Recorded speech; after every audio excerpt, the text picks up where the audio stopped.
الحمد لله رب العالمين، والصلاة والسلام على سيد الأنبياء والمرسلين وعلى آله وأصحابه أجمعين. أما بعد، فأعوذ بالله من الشيطان الرجيم. بسم الله الرحمن الرحيم. قال الله تبارك وتعالى في كتابه المجيد: إن الذين قالوا ربنا الله ثم استقاموا تتنزل عليهم الملائكة ألا تخافوا ولا تحزنوا وأبشروا بالجنة التي كنتم توعدون. صدق الله العلي العظيم. معزز سامعین، قابل احترام بزرگوں، نوجوان ساتھیوں اور بھائیوں،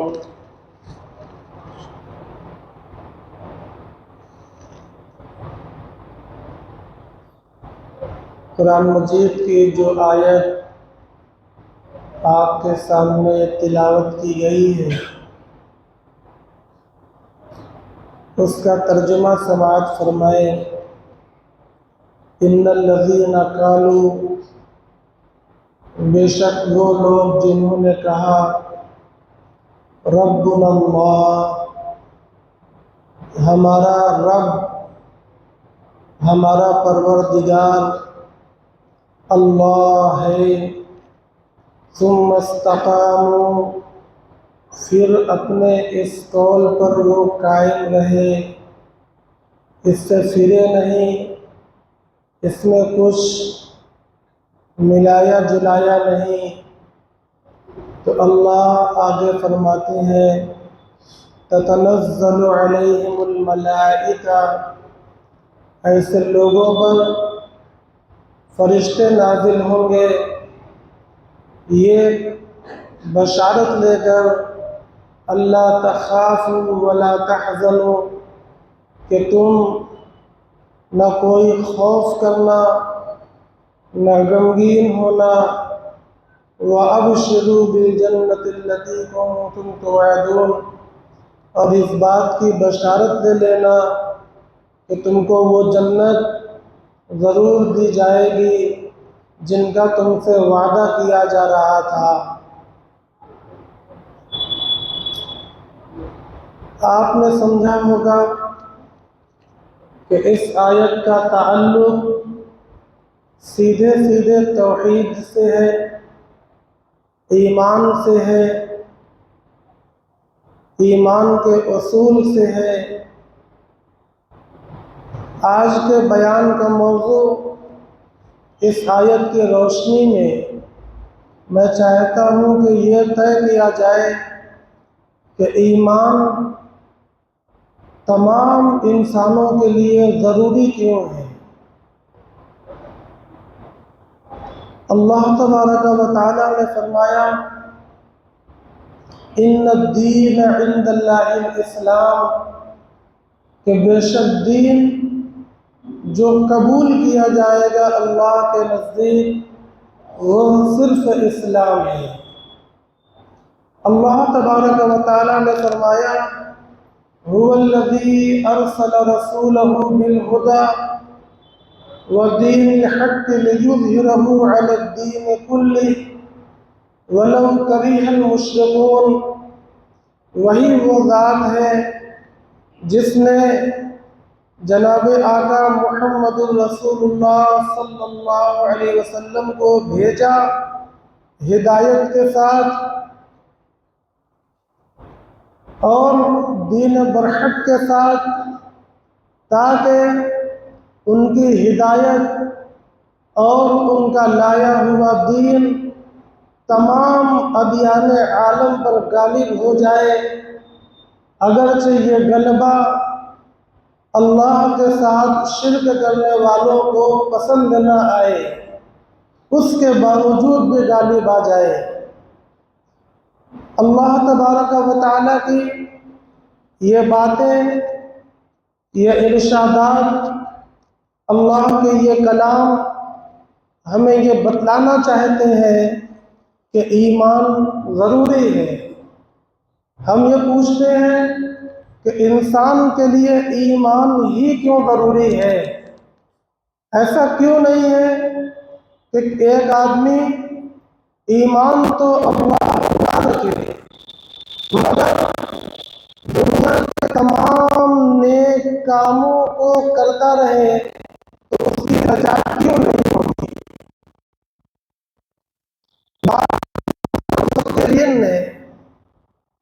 بعض مسلمان دانشوران نے کفار و مشرکین کے ارشادات سے متاثر ہو کر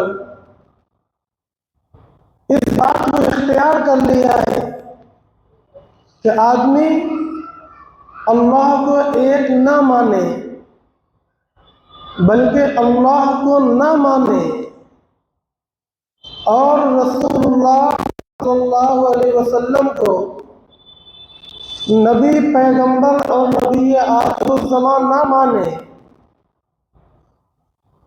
لیکن وہ غلط کام بھی نہیں کرتا، وہ گناہوں کے کام بھی نہیں کرتا، وہ تمام نیکی اور پنیہ کے کام کرتا ہے، تو انہوں نے یہ موقف اختیار کیا ہے کہ ایسے لوگوں کی بھی آخرت میں نجات ہوگی، اور جس جنت کا قرآن مجید میں وعدہ کیا گیا ہے وہ جنت ان کو بھی ملے گی۔ اسی کے تناظر میں، اسی کے جواب میں آج میں نے اپنے بیان کا موضوع یہ طے کیا ہے کہ موضوع ہوگا پوری دنیا کے انسانوں کے لیے ایمان لانا، ایمان رکھنا، ایمان کیوں ضروری ہے۔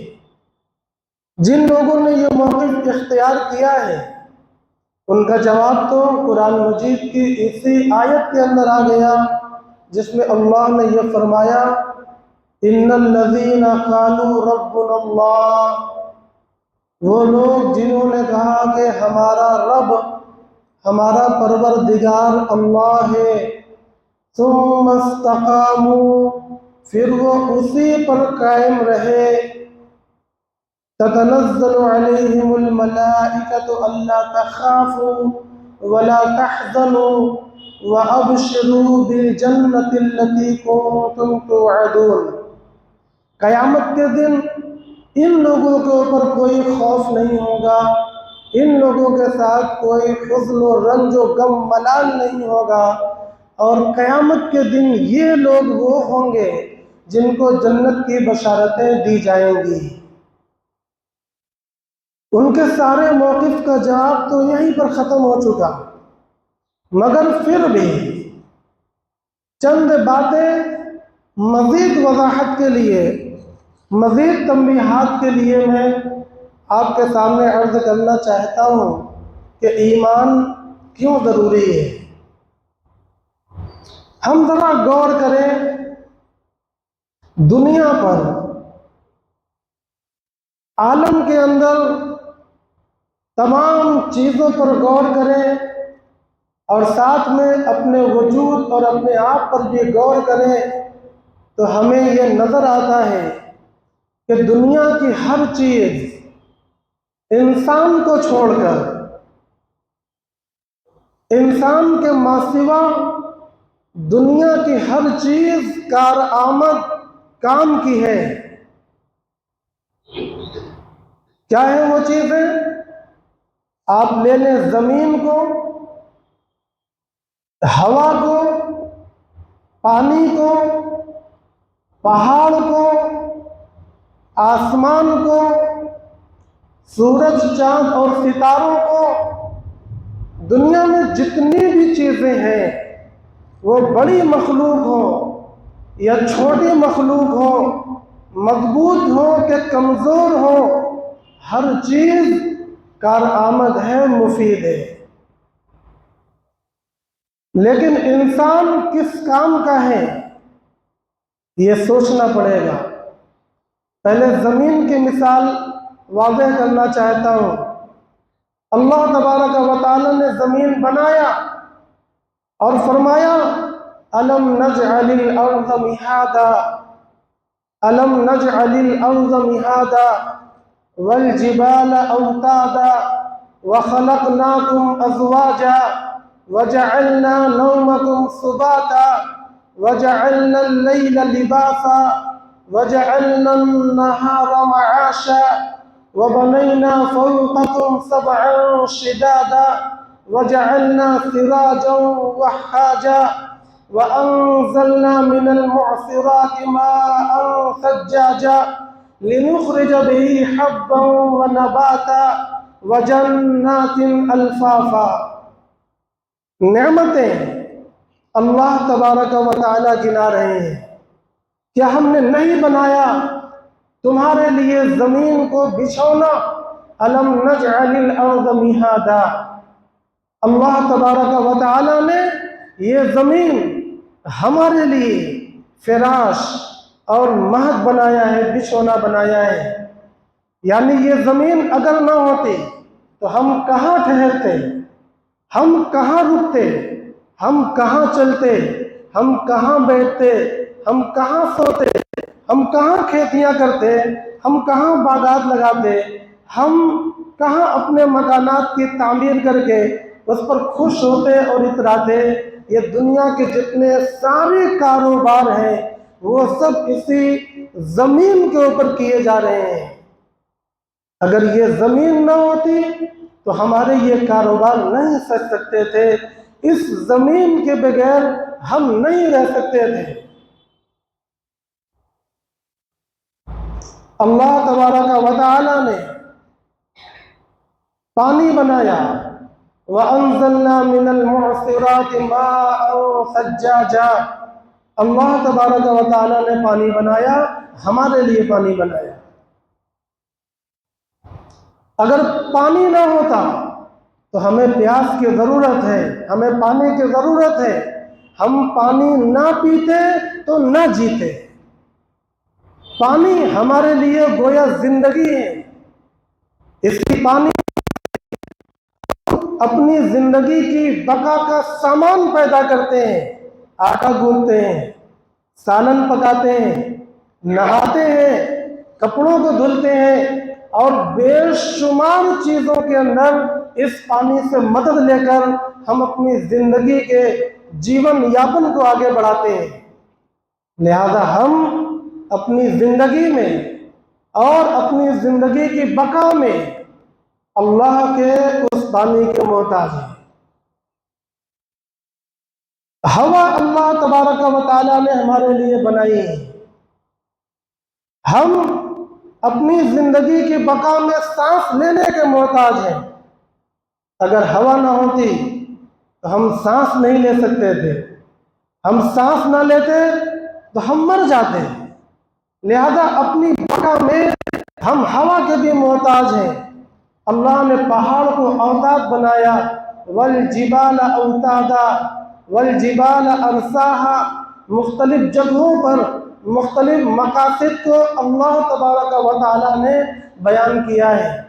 یہ پہاڑ نہ ہوتے تو ہم سیدھا ٹھہر نہیں سکتے تھے، لہذا ہم اپنے بقا میں پہاڑ کے بھی محتاج ہیں۔ پورے عالم میں، پوری کائنات میں اگر ہم غور کریں گے تو یہ تمام کی تمام چیزیں ہمارے کام کی ہیں۔ سورج، چاند، ستارے، آسمان، یہ سب کے سب ہماری رہبری، ہماری رہنمائی کے لیے ہیں۔ اگر یہ نہ ہوتے تو ہمیں کوئی چیز نظر نہ آتی، ہم کچھ کر نہ سکتے، ہم پریشان ہو جاتے اپنی زندگی کی بقا میں اور اپنی زندگی کو آگے بڑھانے میں۔ ہم ان بڑی بڑی مخلوقات کے محتاج ہیں۔ اور چھوٹی مخلوقات کے بھی محتاج ہیں۔ تو یہ بات سمجھ میں آتی ہے کہ دنیا کی جتنی بھی چیزیں ہیں وہ تمام کی تمام چیزیں کارآمد ہیں، کام کی ہیں، ہمارے کام کی ہیں۔ ہم ان سے خدمت لیتے ہیں، لیکن ہمیں آپ یہ بتلاؤ کہ ہم یعنی انسان کس کے کام کا ہے؟ انسان کس کے کام کا ہے؟ کیا ہم زمین کے کام کے ہیں؟ اگر ہم نہ ہوتے تو زمین کا کیا بگڑ جاتا؟ آپ ذرا غور کریں۔ ہم نہ ہوتے تو پانی کا کیا کمی ہو جاتی؟ ہم نہ ہوتے تو ہوا کا کیا نقصان ہو جاتا؟ ہم نہ ہوتے تو سورج، چاند، ستاروں اور آسمان کو کوئی فرق پڑنے والا نہیں تھا۔ تو اس سے یہ بات تو سمجھ میں آ گئی کہ ہم ان میں سے کسی کے کام کے نہیں ہیں۔ ہمارا وجود ان میں سے کسی کے کام کا نہیں ہے۔ وہ چیزیں ہماری محتاج نہیں ہیں، ان کو ہماری قطعاً ضرورت نہیں ہے۔ تو اب سوال یہ پیدا ہوتا ہے کہ پھر انسان دنیا میں کیوں پیدا کیا گیا؟ یہ سوال تو بنتا ہے، کس واسطے پیدا کیا گیا؟ اس کا دو جواب ہے۔ جواب دو حال سے خالی نہیں۔ یا تو ہم یہ کہیں کہ بھئی یہ کسی کے بھی کام کا نہیں ہے، کسی کے بھی کام کا نہیں ہے، یعنی یہ بیکار ہے، نکما ہے، فضول ہے، کسی کے کام آنے والا نہیں ہے۔ یا تو ہمیں یہ کہنا پڑے گا، یا پھر یہ کہیں کہ نہیں، یہ ان مخلوقات کے کام کا تو نہیں ہے، لیکن کوئی اور چیز ہوگی جس کے لیے اس کو بنایا گیا ہے۔ دونوں جواب میں سے کون سا جواب صحیح ہے؟ پہلی صورت پر غور کرتے ہیں، یہ مانے کہ انسان کسی کے کام کا نہیں ہے، انسان نکما ہے، ناکارہ ہے، فضول ہے۔ تو پھر کیا ہوگا؟ دو جگہ پر فساد لازم آئے گا، دو جگہ پر اعتراض لازم آئے گا۔ ایک جگہ تو یہ کہ جب انسان بھی مخلوق ہے تو اس کو بنانے والے نے ایسی مخلوق بنا دیا کہ یہ کسی کام کا نہیں ہے، یہ فضول ہے، یعنی اس کا نکما ہونا اور اس کا بیہودہ ہونا، تو بیہودہ کاری کا الزام بنانے والے کی طرف جائے گا۔ جب ہم اور آپ کوئی چیز بناتے ہیں اور وہ کسی کام کی نہ ہو تو پھر دوسرے لوگ کیا کہتے ہیں کہ اس نے بلا وجہ اپنا وقت ضائع کیا، بلا وجہ اپنی عمر کو گوایا، بالکل فضول کام کیا۔ اور ایسے لوگوں کو لوگ عقل مند نہیں سمجھتے، ان کا وقار نہیں ہوتا، ان کی سماج میں عزت اور بڑائی نہیں ہوتی۔ تو اگر ہم انسان کو کسی کے کام کا نہ مانے، بالکل بیکار مانے، صرف اپنے وجود کے لیے جیتا ہے اور مر جاتا ہے، اگر ہم ایسا مانے تو پھر الزام اس ذات کی طرف لوٹے گا جس ذات نے اس نکمی چیز کو بنایا ہے، اس کی طرف الزام لوٹے گا۔ اور کیا اس کی طرف الزام لوٹنا صحیح ہے؟ کیسے صحیح نہیں ہے؟ ذرا اب غور کریں، فطرت کے اصول کو پکڑیں، یعنی پرنسپل آف نیچر۔ فطرت کے اصول کیا ہے؟ فطرت کے اصول یہ ہے کہ جو چیز جس کام کی ہوتی ہے اس سے وہی کام نکلتا ہے، اس کے علاوہ کام نہیں نکل سکتا۔ جس کی جو ذاتی خاصیت ہوتی ہے اس سے وہی کام نکل سکتا ہے، اس کے خلاف نہیں نکل سکتا۔ مثال کے طور پر آگ کی خاصیت کیا ہے؟ جلانا۔ آگ ہمیشہ جلانے کا کام ہی کرے گی، کبھی بھی بجھانے کا کام نہیں کرے گی۔ کوئی شک ہے؟ پانی کا کام کیا ہے؟ بجھانا۔ پانی ہمیشہ بجھانے کا کام کرے گا، کبھی بھی جلانے کا کام نہیں کرے گا۔ یہاں تک کہ پانی کو آپ کھولا دیں،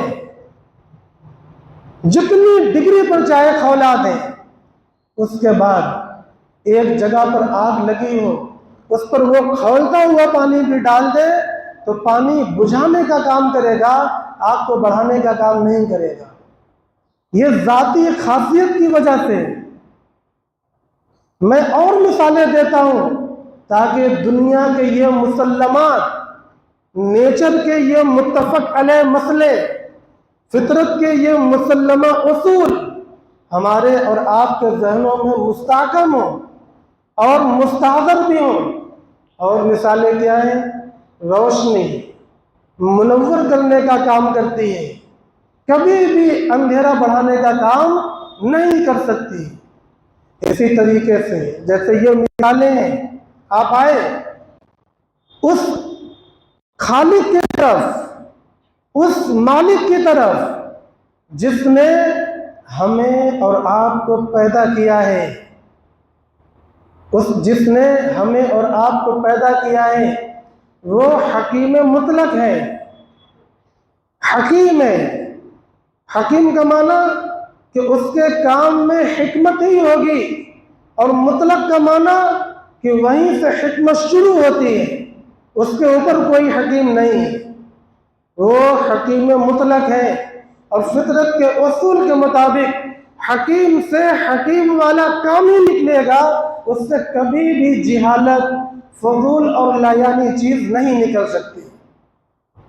جب یہ اصول بالکل مسلم ہے تو یہ ماننا محال ہے کہ اس خالق سے ایسی مخلوق کا صدور ہو جس مخلوق میں کوئی فائدہ نہ ہو۔ یہ چیز ممکن نہیں ہے، یعنی پاسبل نہیں ہے، امپاسبل ہے، ناممکن ہے۔ لہذا یہ ناممکن ٹھہرا کہ انسان کسی کام کا نہ ہو، یہ بات دلائل کی روشنی میں، فطرت کے اصول کی روشنی میں بالکل مسلم ٹھہری، اور اس کے خلاف یہ ناممکن ٹھہرا۔ جب یہ بات طے ہو گئی کہ انسان کسی کے کام کا ہے، انسان کسی کے کام کا ہے، اب سوال یہ پیدا ہوگا کہ انسان کس کے کام کا ہے؟ یہ سوال پیدا ہوگا۔ اور اگر یہ مانے کہ انسان فضول ہے تو ایک اور اعتراض لازم آئے گا۔ انسان تو فضول ہے، اور بنانے والے نے اپنی تمام مخلوقات کو، اپنے تمام مقدورات کو، مقدور اس کو بولتے ہیں جس پر اس کی قدرت چل رہی ہے، بات سمجھے؟ مقدور اس کو بولیں گے جس پر اس خالق مالک کی قدرت چل رہی ہے، جس پر اس کا ارادہ، اس کا حکم چل رہا ہے۔ تو اس مالک نے تمام مخلوقات کو، آسمان کو، زمین کو، پہاڑ کو، چاند سورج ستاروں کو کس کام میں لگا رکھا ہے؟ ایک فضول، ایک نکمے، ایک بیکار کی خدمت میں لگا رکھا ہے۔ اور جو چیز بیکار کو سپورٹ کرے گی، بیکار کی، وہ چیز بھی فضول بیکار مانی جائے گی۔ کیا ایسا نہیں ہے؟ کیا اس میں کوئی شک ہے؟ جو کل پرزے کسی فضول کے کام کو سپورٹ کریں گے، پروموٹ کریں گے، وہ تمام کل پرزے فضول اور بیکار ہی مانے جائیں گے۔ لہذا اگر کوئی یہ کہے کہ انسان کو کسی کے کام کا نہیں بنایا تو اس کا معنی یہ ہوا کہ پھر پوری دنیا، پورا عالم، پوری کائنات یہ اللہ نے فضول میں بنائی ہے، بیکار میں بنائی ہے۔ پورے عالم کا نظام درہم برہم ہو کر رہ جائے گا، اور پھر وہی بات آئے گی کہ یہ کسی حکیم سے متصور نہیں ہو سکتا۔ جو ذات حکیم مطلق ہو، اس سے یہ تصور نہیں کیا جا سکتا کہ وہ اتنا سارا کام کرے اور وہ کام حکمتوں سے خالی ہو، یہ تصور ہی محال ہے۔ لہذا لا محالہ، اب کوئی راستہ نہیں بچا، لا محالہ یہ بات ماننا پڑے گا کہ انسان کسی کام کے لیے بنایا گیا ہے۔ کون سا کام؟ اتنی بڑی بڑی مخلوقات اس کے کام کے لیے، لیکن یہ ان مخلوقات کے لیے نہیں ہے۔ تو اب سوچنا پڑے گا کہ پھر یہ کس کے کام کے لیے ہے؟ ذرا ایک اور اصول پر غور کریں تاکہ بات اور واضح ہو جائے۔ جتنی مخلوقات ہیں ان تمام پر بادشاہت، ان تمام پر سلطنت کس کی ہے؟ انسانوں کی ہے۔ انسان سب پر راج کرتا ہے، سب سے فائدہ اٹھاتا ہے اور سب کو نکار دیتا ہے، اپنے مطلب کا کام نکال لیتا ہے، اور اس لیے بھی اس کو بادشاہت ہے کہ اللہ نے اس کو عقل عطا فرمائی ہے، اس لیے بھی اس کو طاقت ہے کہ اللہ نے اس کو بولنے کی صلاحیت عطا فرمائی ہے۔ اس لیے بغیر کسی دلیل کے لا محالہ آپ یہ ماننے پر مجبور ہوں گے کہ تمام مخلوقات موجودہ میں، محسوسہ اور مشاہدہ میں، انسان سب سے افضل اور سب سے اشرف ہے، اور ان تمام مخلوقات میں انسان کا افضل ہونا، انسان کا اشرف ہونا ایسا روشن ہے، ایسا ظاہر ہے، جیسے خوبصورتوں کا بدصورتوں پر صورت میں افضل ہونا۔ بہت سے بدصورت ہوں، اس میں ایک آدمی خوبصورت ہو، اب کیا کہیں گے؟ تمام بدصورتوں کے درمیان خوبصورت آدمی کا بالکل واضح ہے، کسی دلیل کی ضرورت نہیں۔ بد آوازوں کے بیچ میں خوش آواز کا افضل ہونا کسی دلیل کا محتاج نہیں ہے،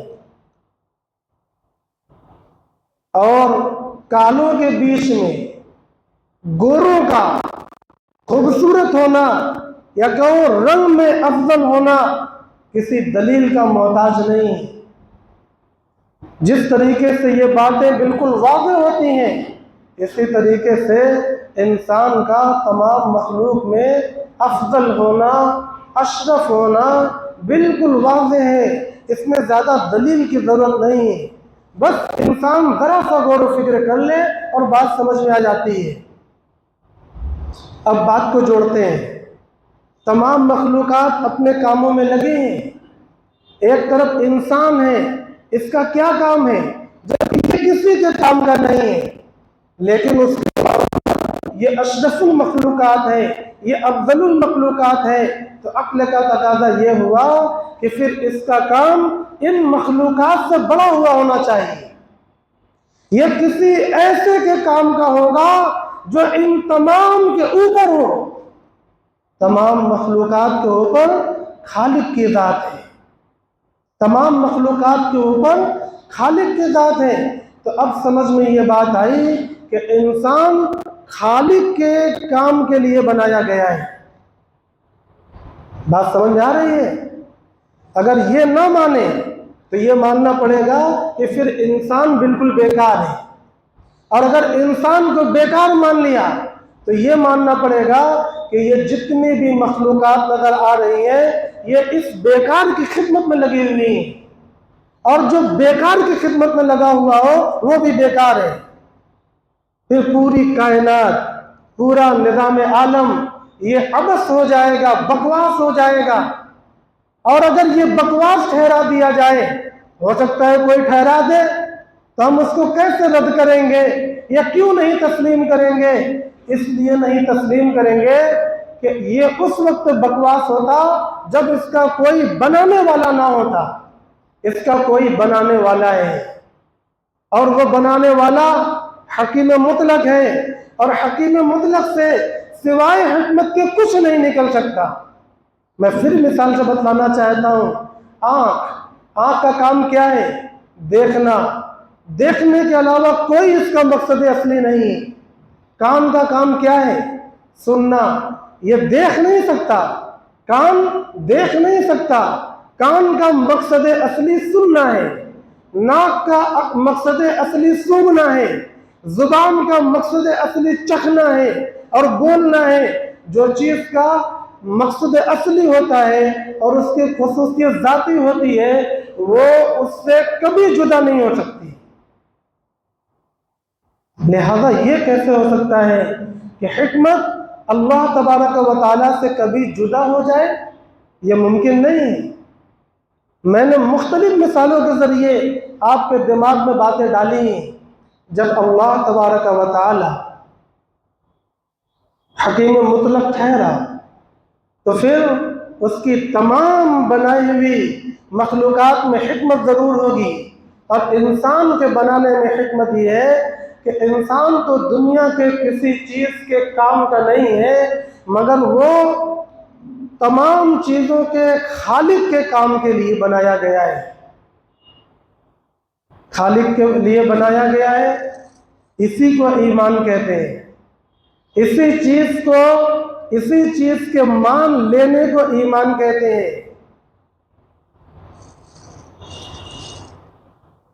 جب یہ بات سمجھ میں آ رہی ہے، اتنی بات جو میں نے بتلائی، جب یہ بات سمجھ میں آ جائے گی، اگر سمجھ میں آ رہی ہے تو آپ ایمان کی حقیقت تک پہنچ رہے ہیں۔ اگر ہم یہ چیزیں نہیں مانتے تو لا محالہ اس کے خلاف مانیں گے، اور جب اس کے خلاف مانیں گے تو پھر وہ ساری کی ساری فطرت کے خلاف باتیں جائیں گی، نیچر کے خلاف باتیں جائیں گی، اور جو چیزیں فطرت کے خلاف ہوں گی وہ فطرت کے ساتھ چھیڑ چھاڑ ہوگی، فطرت کے ساتھ کھلواڑ ہوگا، لہذا اس سے نیچر میں فرق آئے گا۔ اسی کو اللہ تبارک و تعالی نے فساد فی الارض فرمایا ہے، فساد فی الارض فرمایا ہے۔ اور جب بندہ اس حقیقت تک نہیں پہنچے گا کہ انسان کو کس کام کا بنایا گیا، تو پھر بندہ متاثر ہوگا۔ کیا متاثر ہوگا؟ کہ جب وہ اس بات کو نہیں سمجھے گا کہ انسان کو کس کے لیے بنایا گیا، تو وہ اپنا کام کھوجے گا، کیونکہ کام اس کی فطرت میں رکھا گیا ہے۔ جب وہ کام کو کھوجے گا، اب کیا کرے گا؟ انسان کو کبھی خوف اور کبھی امید، یہ دونوں چیزیں لاحق ہیں۔ کبھی خوف کے مارے کسی کو پوچھے گا اور کبھی امید کے مارے کسی کو پوچھے گا۔ جس چیز سے ڈرا اس کو پوچھنا شروع کر دیا، اور جس چیز سے امید لگائی اس کو پوچھنا شروع کر دیا۔ آپ غور فرمائے، پوری دنیا کے کفار و مشرکین اسی دو وجہ سے گمراہ ہیں، اور ان دونوں وجہوں کے پیچھے اصل وجہ یہ ہے کہ انہوں نے اس بات پر غور نہیں کیا کہ انسان کی پیدائش کا اصل مقصد کیا ہے۔ جیسے آنکھ کی پیدائش کا اصل مقصد دیکھنا ہے، کان کی پیدائش کا اصل مقصد سننا ہے، تو انسان کی پیدائش کا اصل مقصد کیا ہے؟ مین پرپس، ریئل پرپس کیا ہے؟ اگر اس پر غور نہیں کیا یا یہ باتیں اس کو نہیں بتلائی گئی، تب وہ کیا کرتا ہے؟ جو چیزیں اس کی خادم ہیں، یہ جانور، نباتات و جمادات، ہر چیز، شجر و اشجار اور سورج چاند وغیرہ، جو چیزیں اس کی ملازم ہیں، جن چیزوں پر یہ راج کرتا ہے، جن چیزوں پر یہ حکومت کرتا ہے، یہ گمراہ ہو کر انہیں کو اپنا بھگوان اور اپنا ایشور اور پرمیشور مان بیٹھتا ہے۔ یہ الٹی بات ہے کہ نہیں؟ یہ گمراہی کی بات ہے کہ نہیں؟ یقیناً یہ سراسر گمراہی کی بات ہے۔ گائے، سانپ، دوسرے جانور جس کی آج دنیا میں پوجا کی جا رہی ہے، یہ تو انسانوں کی خدمت کے لیے تھے۔ انسان ان سے اپنے کام کو کرتا ہے، ان سے غذا حاصل کرتا ہے، ان پر سامان لادنے کا کام کرتا ہے، ان کو باندھتا ہے، ان کو ہر قسم کے امور میں استعمال کرتا ہے۔ وہ چیزیں انسان کی خدمت کے لیے ہمیشہ تیار رہتی ہیں، ان کے سامنے اپنے سر کو جھکا کر رکھتی ہیں۔ پھر یہی انسان ان کو اپنا خدا اور بھگوان مان بیٹھتا ہے۔ کب؟ جب وہ ایمان پر نہیں آتا۔ اس لیے میں کہتا ہوں کہ ایمان کیوں ضروری ہے؟ ایمان اس لیے ضروری ہے تاکہ انسان اپنی پیدائش کے اصل مقصد کو سمجھ جائے، پکڑ لے، اس کو پہچان لے۔ جب وہ سمجھ لے گا، پکڑ لے گا، پہچان لے گا تو وہ اصلی حقیقت تک پہنچے گا۔ اس کے بعد اس کی زبان سے یہی کلمہ نکلے گا، رب اللہ، ربنا اللہ، ہمارا پروردگار وہ اللہ ہے۔ یہ ساری چیزیں جو ہماری پرورش کر رہی ہیں وہ چیزیں مستقل نہیں ہیں، وہ چیزیں خود محتاج ہیں۔ سورج محتاج، چاند محتاج، بادل محتاج، آسمان محتاج، پہاڑ محتاج، یہ سارے کے سارے یہ مستقل نہیں ہیں، یہ اصلی نہیں ہیں۔ ان کی زندگیاں یہ بوروڈ ہیں، ادھار کی دی ہوئی ہیں، ان کی روشنیاں ریفلیکٹڈ ہیں، یہ کہیں سے ملی ہوئی ہیں۔ جو اصل دینے والا ہے وہ اصلی ہے، وہ اصلی ہے، وہ سب کی پرورش کرتا ہے۔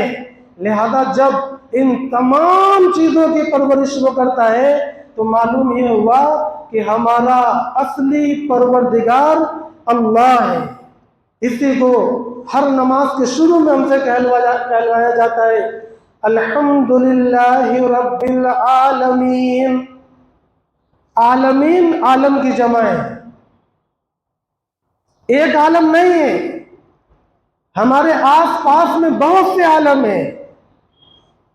ایک یہ عالم انسان، عالم حیوان، عالم نباتات، عالم جمادات، عالم فلکیات، جس میں یہ سیارے ہیں، یہ گرہیں ہیں، نہ جانے کتنے عالم ہیں۔